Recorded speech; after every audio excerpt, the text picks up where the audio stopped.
6 minutes. That is how long a night in Fnaf 4 lasts. Yet when I play this game, it feels like hours. That is because Fnaf 4 is easily one of the scariest games in the franchise. You may be wondering how a video about Fnaf 4 qualifies as a Halloween special, and to that my answer is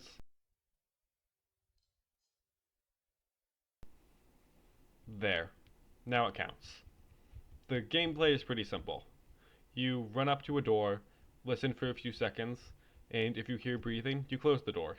If you don't hear anything, you shine your flashlight. Get it wrong, and you lose. In addition, you will also need to check the bed regularly to hold back Nightmare Freddy, and check the closet to hold off Nightmare Foxy, or Nightmare Mangle if you're playing the Halloween update. The reason the gameplay is so terrifying is that you are constantly making decisions. Whenever you run to a door, which is at least a few dozen times per night, you have a few seconds to decide what you are going to do. And you do that with the full knowledge that if you're wrong, it's game over. In previous FNAF games, you normally lose because you don't act fast enough. In FNAF 4, you lose when you act incorrectly, and that puts a lot more weight on the player's shoulders. And it's not just when you go to a door. On later nights, you have to decide if you're going to go to one of the two doors, the closet, or check the bed. And again, you had better choose correctly.